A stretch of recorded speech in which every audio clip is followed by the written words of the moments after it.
Ở đây em ơi.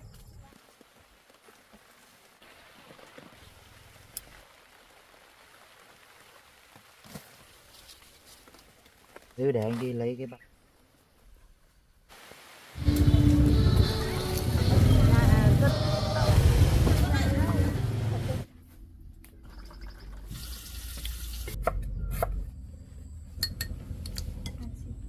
Bố ngon thế.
Tốt nhỉ.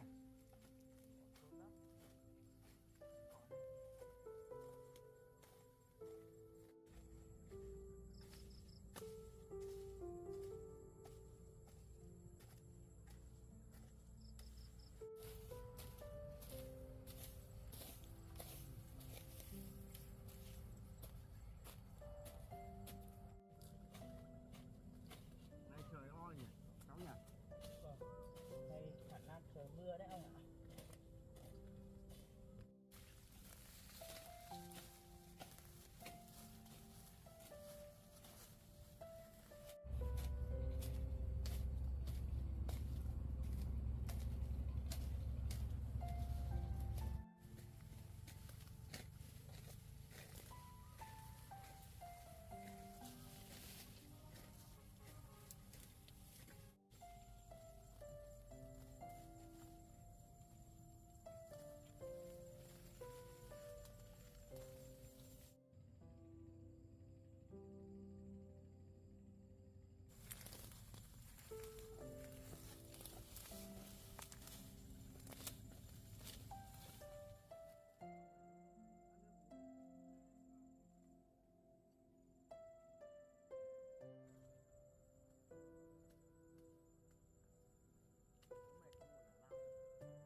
Đây nước đây.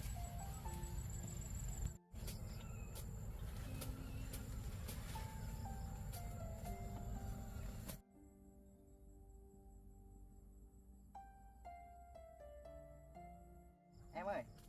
Uống không? Học sinh.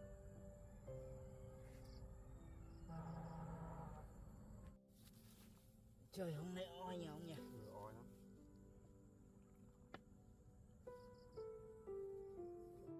Ở đây nghỉ giải lao uống nước cháu. Em vào nghỉ lúc đã. Trời oi quá.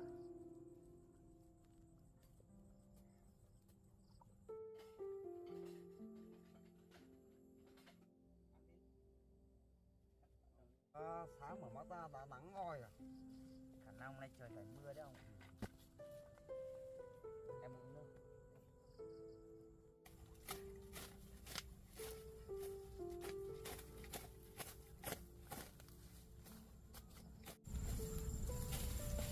Em muốn vơi cỏ đi.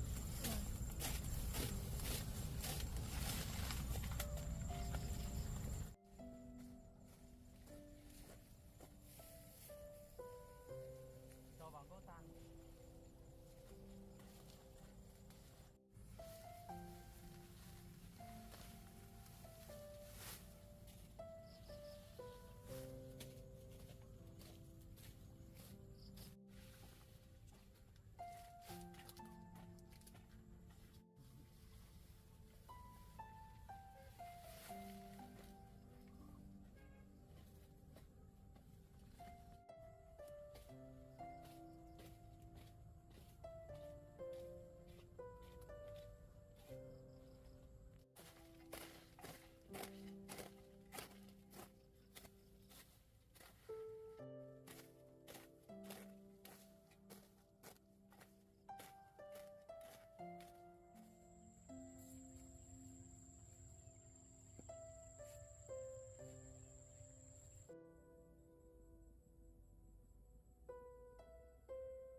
ơi. Ông con mình đi giải lao đi nhỉ. Ông con còn tranh thủ đi 2 đố.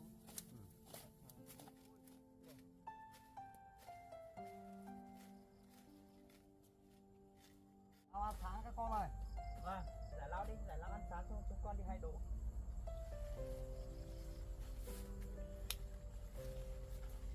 Chiều con về dây nút là xong.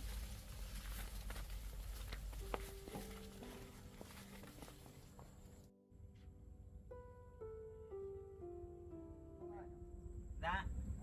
Cô Hà chuộng cô cho cái áo xanh này, áo đẹp quá này. Đưa cho em. Mới thế nhà ông nhỉ? Mới. Hay. TV 2 đố à con? Ông thấy đẹp không? Ui đẹp quá nhỉ. Quá đẹp. Ông phục đi. Ôi, có cái áo mới. Bị đồ đi để anh đi thay áo. Thôi anh mặc một cái áo đấy đi. Nhưng mà sợ bẩn quá. Không sao đâu mà.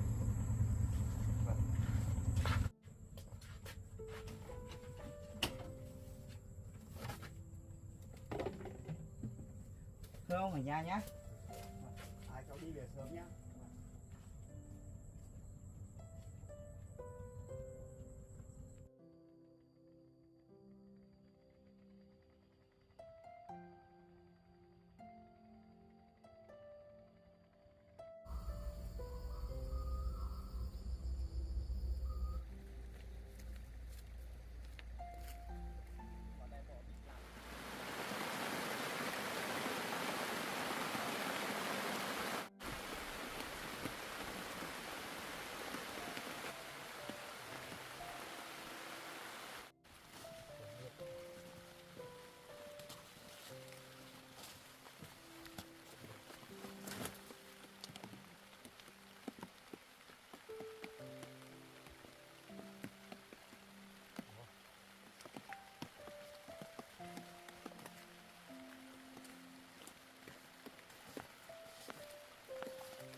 Giữ để anh đi lấy cái bao san cho.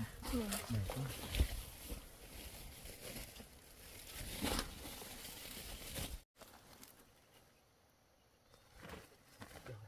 Giờ trời bất tạnh mưa rồi. Đi hái thơm thôi.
Này kia.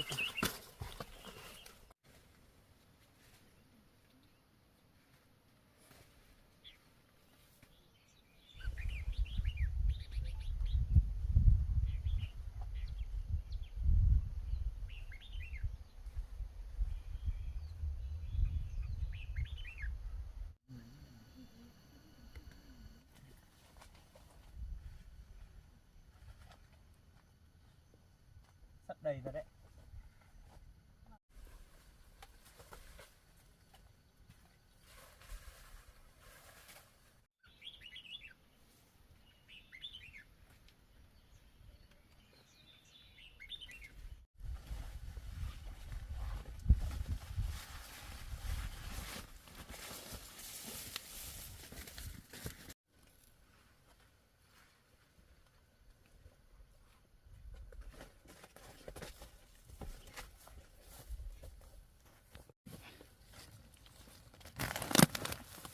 Em cho vào đấy.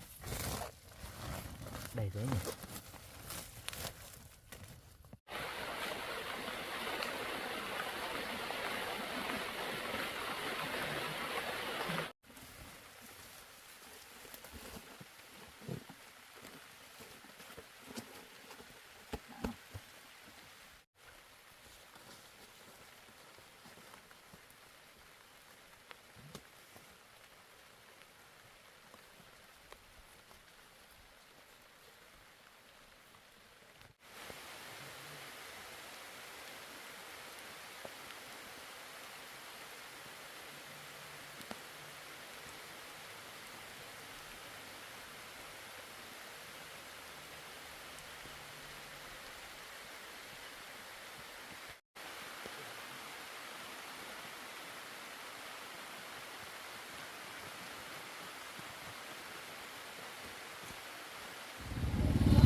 cần để nhiều cái này.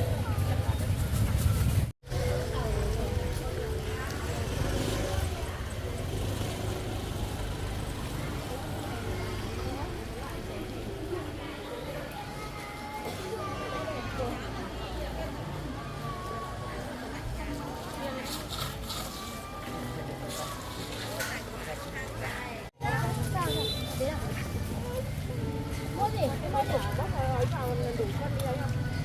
Hả? Mua gì ấy?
Ông ơi, Ơi, ông đâu về đấy? ông ra vườn về mà.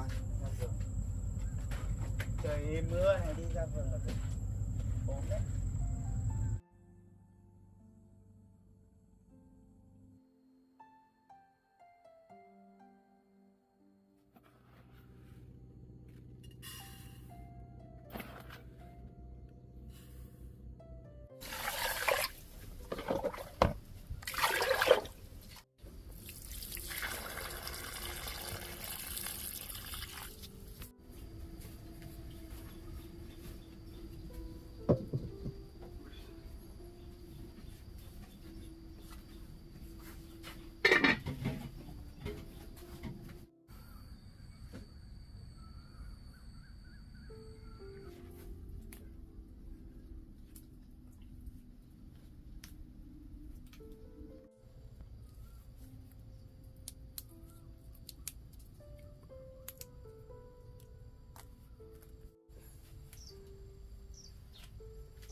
ơi. Ông ra cơm đi. Ừ.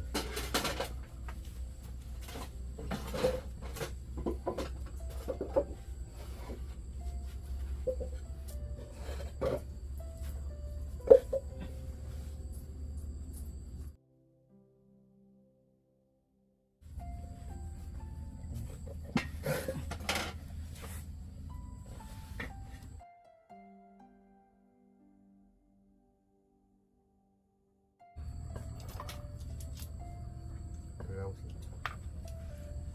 Ăn cơm đi không?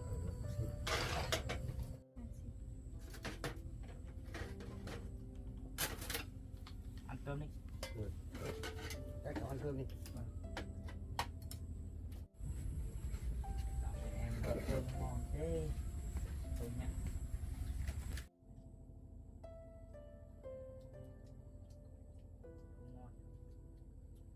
Đồ ngon thế.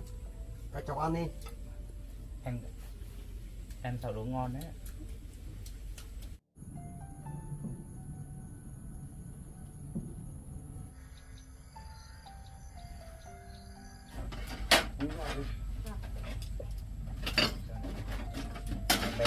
Đây cái nồi. Đây rồi. Trong đây rồi. Đây này. Chào chú Bút.